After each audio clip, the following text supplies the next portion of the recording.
নমস্কার কি? নমস্কার কি সকলকে জানানো যায়? নমস্কার জানাতে হাত জোড় করা হয় কেন? আসুন জানা যাক।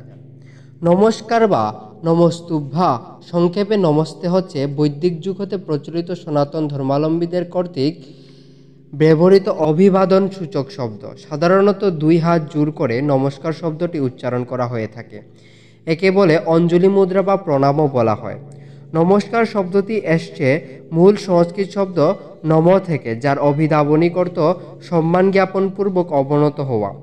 ইদানিং সনাতন ধর্ম বিরোধী নানা কুপ্রচারণার অংশ হিসেবে এক শ্রেণীর কুচক্রী মহল প্রচার করে চলছে যে যেহেতু নমস্কার শব্দটি অবনত হওয়ার সাথে সংশ্লিষ্ট, তাই সাধারণ জনগণকে নমস্কার জানানো উচিত নয়।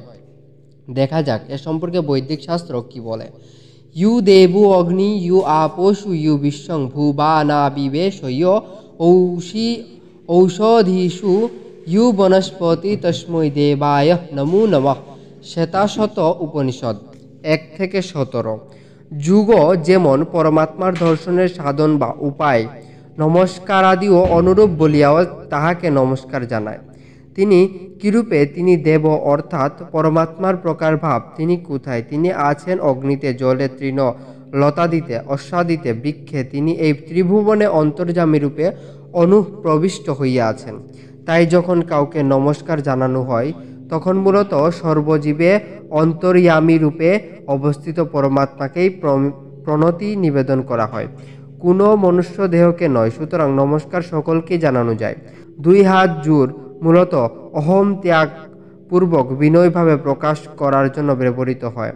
সংস্কৃতি বেদ করজুড়ে কিছুটা বৈচিত্র্য দেখা যায়। যেমন দেবতাদের উদ্দেশ্যে সর্বোচ্চ সম্মান প্রদর্শন করতে সাধকরা মাথার উপর দুহাত জোড় করে থাকে, আবার কোনো ব্যক্তির সঙ্গে সাক্ষাৎ নমস্কার জানাতে বুকের বরাবর হাত জোড় করে একই সাথে পরমাত্মাকে প্রণীত ও আয়ুষ্মান দীর্ঘায়ু কামনাকে নির্দেশ করে।